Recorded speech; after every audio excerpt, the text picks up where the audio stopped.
Oke, selamat sore Bapak Ibu dosen sekalian. Pada kesempatan ini saya akan share cara bagaimana login ke e-learning WIB.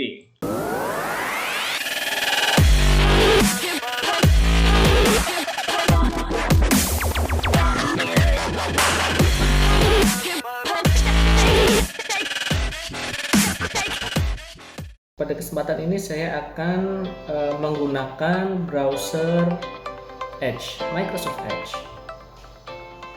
Oke, langsung dibuka, kemudian kita masuk ke website LMS e-learning WIB. Websitenya yaitu e-learningwib.ac.id. Oke.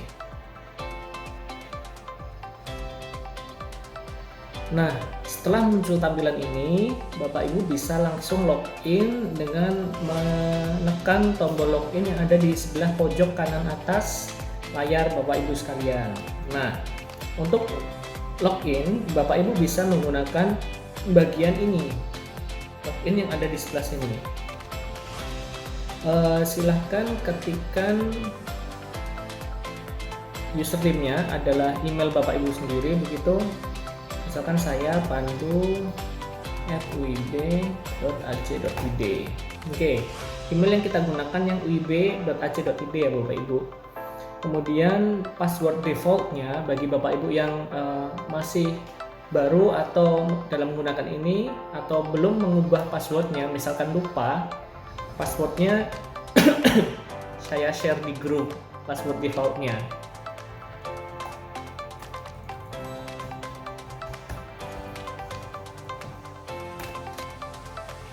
Oke, setelah login, Bapak Ibu silahkan mencari kelas Bapak Ibu masing-masing sesuai dengan kode kelasnya, begitu. Saya akan mengajar di kelas ini, KWN 2GAMN, begitu. Nah, ini adalah kelas saya. Kemudian ini bisa diedit Bapak Ibu, fotonya bisa diganti, WA grupnya bisa diganti. Cara menggantinya nanti di sebelah pojok kanan atas ini ada tombol, begitu. Silahkan diklik turn on editing, begitu. Nah, turn on editing, nanti Bapak Ibu punya akses untuk mengedit kontennya, misalkan perlu penyesuaian, begitu. Jadi di sini akan saya ganti, caranya menggantinya di sini, edit topik. Nah, nanti di sini Bapak Ibu kalau mau ganti fotonya, mau delete aja, nggak apa-apa. Kemudian untuk gabung grup kelasnya, grup WA-nya belum saya buatkan, nanti bisa diganti di sini, misalkan menggunakan g.ly KWN, ini saya pakai kode kelas saya aja 2GAMN. Oke, nanti mereka akan join ke grup ini menggunakan tautan berikut ini. Oke, kalau sudah akan saya save. Oke, nah Bapak Ibu sekalian, dalam penggunaan e-learning WIB ini, sebenarnya saya sudah mendesainkan secara berurutan begitu agar Bapak Ibu lebih mudah dalam menyampaikan topik dan materi untuk para mahasiswa selama perkuliahan ini.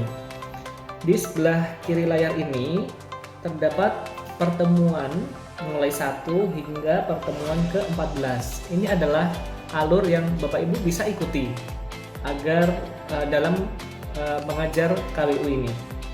Jadi misalkan di pertemuan pertama, Bapak Ibu tinggal klik aja.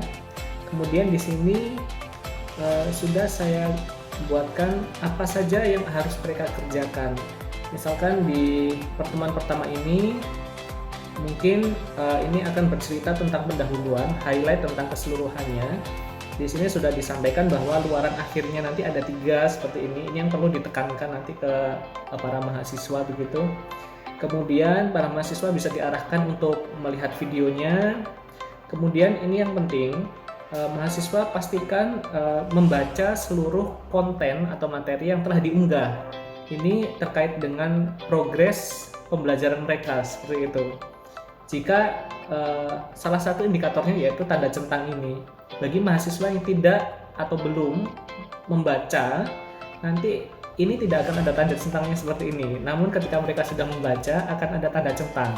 Nanti Bapak Ibu tolong ingatkan kembali kepada mereka bahwa tiap mahasiswa perlu untuk melengkapi tanda centang di setiap materi yang diunggah di tiap topiknya begitu, atau di tiap pertemuannya.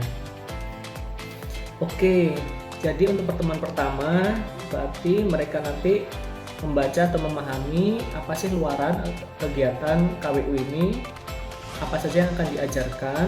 Kemudian di sini telah saya unggah panduan, RPS, kemudian pembagian kelompok. Nah, pembagian kelompok ini usahakan bisa selesai pada pertemuan pertama begitu. Dan pastikan mahasiswa membaca dan mengisi seluruh